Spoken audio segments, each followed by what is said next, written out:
రాష్ట్ర ప్రజల్లో వైసీపీ ప్రభుత్వంపై తీవ్ర వ్యతిరేకత ఉందని రాయచోటి టీడీపీ మాజీ ఎమ్మెల్యే గడికోట ద్వారకనాథరెడ్డి అన్నారు. అన్నమయ్య జిల్లా రాయచోటిలో ఈసారి టీడీపీ తప్పకుండా గెలుస్తుందని ధీమా వ్యక్తం చేస్తున్న మాజీ ఎమ్మెల్యే ద్వారకనాథరెడ్డితో మా కడప ప్రతినిధి రాజు ఫేస్ టు ఫేస్. టీడీపీ అభ్యర్థులు రోజు రోజుకు కూడా ఒక టెన్షన్ వాతావరణం అయితే నెలకొంది. అయితే టీడీపీ అభ్యర్థి తరపున కూడా టీడీపీలో పార్టీ తరపున బరిలోకి తిరగడానికి కూడా మరి చాలామంది కూడా పోటీ పడుతున్నారు. ప్రధానంగా కూడా మరి గడికోట ద్వారకనాథ్ రెడ్డి అభ్యర్థి రేసులో ఉన్నాడని కూడా ముమ్మరంగా ప్రచారం జరుగుతుంది. మరి ద్వారకనాథ్ రెడ్డి సారు మరి పోటీ చేస్తున్నారా లేదా, పోటీ చేస్తే అవకాశం వస్తే ఏ విధంగా గెలిచే అవకాశం ఉందన్న విషయాన్ని మాట్లాడడానికి గడికోట ద్వారకనాథ్ రెడ్డి ఆయన అడిగి తెలుసుకుందాం. సార్ చెప్పండి, రాయచోటి నియోజకవర్గంలో కూడా టీడీపీ అభ్యర్థికి కూడా మీ పేరు కూడా వినిపిస్తుంది, ఇది ఎంతవరకు కరెక్ట్? అవును, గత 2 సంవత్సరాల నుంచి నేను టీడీపీ టికెట్ కోసం ప్రయత్నం చేస్తున్నాను. ముఖ్యంగా నేను 1994-99 తెలుగుదేశం పార్టీ ఎమ్మెల్యేగా గెలుపొందినాను. మళ్ళీ నెక్స్ట్ ఎలక్షన్ ప్రత్యక్ష రాజకీయాల్లో నేను లేను. మళ్ళీ తర్వాత ఈ ఇయర్ నేను పోటీ చేయాలని అనుకున్నాను, పార్టీలో చేరినాను. ప్రజల్లో ఇంకా నేను కాకంగా 2 టికెట్ కోసం ఆశిస్తున్నారు.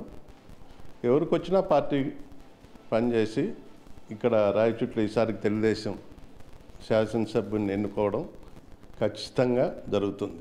సార్, వైసీపీ ప్రభుత్వం అంటుంది నవరత్నాలే మమ్మల్ని గెలిపిస్తుందని కూడా చెప్తూ ఉంటున్నారు. ఒకవేళ టీడీపీ తరఫున అభ్యర్థిగా మీకు ఇస్తే ఎలాంటి గట్టి పోటీ ఇవ్వగలిగారు?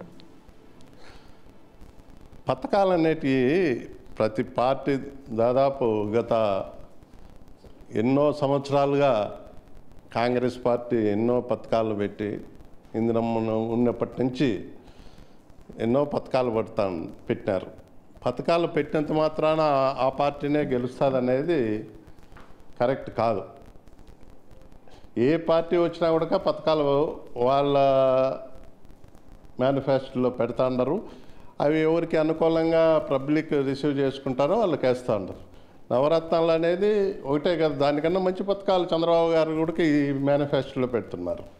కాబట్టి పథకాలే మనిషిని గెలిపిస్తాయని కాదు, పబ్లిక్లో ఈసారికి పార్టీకే కాదు వ్యక్తులకు కూడా ఇంపార్టెన్స్ ఇస్తారు. ఎవరైతే వాళ్ళకు అనుకూలంగా ఉండే వ్యక్తి ఉన్నాడు, వాళ్ళకు కోసం కష్టపడి పని చేస్తారు అనేటోళ్ళకు ఈసారికి ప్రజలు కట్టబెడతారని నా ఆశ. సార్, ప్రధానంగా కూడా ప్రభుత్వం మీరు ఇంతవరకు కూడా నియోజకవర్గంలో కూడా పర్యటిస్తుంటున్నారు. ప్రజల నుంచి ఈ యొక్క ప్రభుత్వం పైన ఏ విధంగా వ్యతిరేకం ఉంది, మీరు వెళ్తుంటే వారి నుంచి కూడా మీకు ఎలాంటి స్పందనగా ఉంది? వైసీపీ అరాచకాలు ఎక్కువైపోయినాయి. ప్రజల్లో ఏడ చూసినా పేద ప్రజలు మా భూమి లాక్కుంటున్నారు, మా భూమి బలవంతంగా మా భూమి మేము అమ్ముకునే పరిస్థితిలో లేము, అవినీతి ఎక్కువైపోయింది, డెవలప్మెంటు ఎక్కడా కనిపించడం లేదు. పేదోడు బతికేదానికి డెవలప్మెంట్ లేకపోతే పేదోడు బతికేదానికి అసలు మార్గమే లేకుండా పోయింది. ఉదాహరణకు చెప్తాను, ఇక్కడ వచ్చిన వర్కులన్నీ బయట కాంట్రాక్టర్లు వచ్చి పని చేసినారు. ఇక్కడ వడ్డర్లకు పని లేదు, బేల్దారులకు పని లేదు, కూలీలకు పని లేదు. అంతా ఇక్కడ వచ్చిన బయట కార్పొరేట్ సంస్థలకు వర్కులు ఇచ్చేస్తున్నారు. ఈ రాష్ట్రంలో అసలు ఎవరికే కానీ పని లేకుండా చేసిన రాష్ట్రం ఇదే ఫస్ట్. ఇదే పార్టీ రాష్ట్రంలో పని లేకుండా చేయడం అనేది వైసీపీ పార్టీనే పేద ప్రజలకు పనే లేకుండా చేసేసింది. ప్రజల నుంచి మీరు వెళ్తూ ఉంటున్నప్పుడు ప్రజల నుంచి ఎలాంటి స్పందన ఉంది సార్? తెలుగుదేశానికి ఈసారికి తప్పు చేసినాం, లాస్ట్ టైం ఓటు వేసి ఒకసారి అని చెప్పి నేను 30 సంవత్సరాలు మళ్ళా నేను ముఖ్యమంత్రిగా ఉంటాను, నాకు డబ్బు అవసరం లేదు, డబ్బులో నేను పుష్కలంగా ఉన్నాను, నాకు డబ్బు అవసరం లేదు, నేను 30 years నా పేద ప్రజలు నా ఫోటో పెట్టుకోవాలా, నేను నా తదనంతరం అని చెప్పిన ముఖ్యమంత్రి 3 ఏళ్లకే ఫోటో తీసేసినారు ఈ రాష్ట్ర ప్రజలు.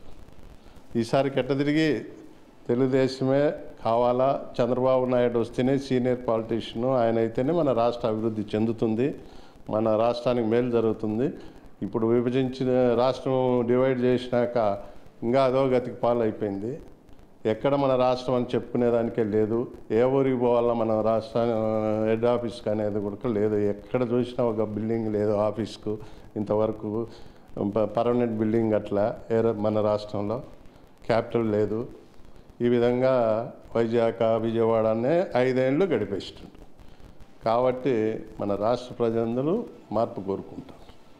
ఇది ద్వారకనాథ్ రెడ్డి సార్ చెప్తున్నటువంటి రాష్ట్ర ప్రజలు రాష్ట్రంలో మార్పు కావాలని కోరుకుంటున్నారు. ప్రధానంగా 30 సంవత్సరాలు మరి ముఖ్యమంత్రిగా ఉండాలని, అదేవిధంగా తన తండ్రితో పాటు తన ఫోటో కూడా ఉండాలని చెప్పి ఏదైతే చెప్పిన జగన్మోహన్ రెడ్డి 3 సంవత్సరాలకే ఆ ఫోటోను కూడా తీసేటువంటి పరిస్థితి వచ్చిందని చెప్పి కూడా ద్వారకనాథ్ రెడ్డి చెప్తున్నారు. ప్రధానంగా రాయచోటి నియోజకవర్గంలో ఎవరికి సీట్ ఇచ్చినా ఖచ్చితంగా రాయచోటి నియోజకవర్గంలో టీడీపీ జెండా ఎగరవేస్తామని ధీమా వ్యక్తం చేస్తున్నారు. కెమెరామెన్ నర్సయ్యతో రాజు, 99 టీవీ, కడప.